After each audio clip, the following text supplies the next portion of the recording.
Ethan Carter had always been an adventurous soul, but nothing in his years of hiking prepared him for what lay beyond the dense, misty woods of Black Hollow. Locals warned him never to venture past the old creek, whispering tales of strange creatures and unnatural occurrences. But curiosity got the best of him. One evening, with his backpack strapped tight and a flashlight in hand, Ethan stepped beyond the creek. The air grew thick, carrying an eerie silence. Even the crickets had stopped chirping. As he pressed forward, a deep guttural growl rumbled through the trees. He froze. The sound wasn't like any animal he had ever heard. His heart pounded. Suddenly, a shadow darted between the trees.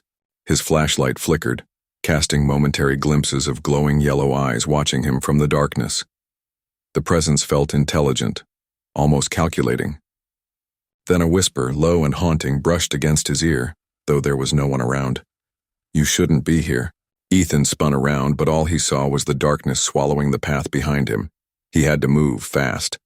But as he turned to leave, the ground beneath him gave way. He tumbled down a steep slope, crashing into the depths of the forest.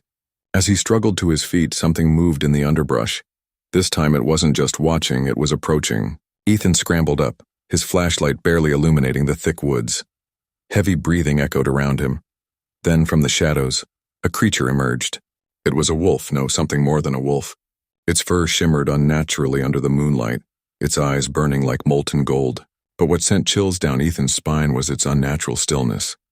It was watching him, studying him. Then, without warning, it spoke. "You are not like the others." Ethan staggered back, disbelief coursing through him. His mind screamed that this was impossible. "Wolves didn't talk. You can speak?" Ethan stammered. The wolf took a step closer, its massive paws silent on the forest floor. Not all humans listen. Ethan's instincts told him to run, but something about the creature's gaze held him in place. The whispers in the wind grew louder, more distinct. They weren't just random sounds, they were voices. The forest was alive. "You entered our domain," the wolf continued. "Now, you must make a choice." Ethan swallowed hard. What choice? The wolf's gaze darkened. "Stay and face what lurks deeper, or leave, but bear the curse of knowing what should have remained hidden."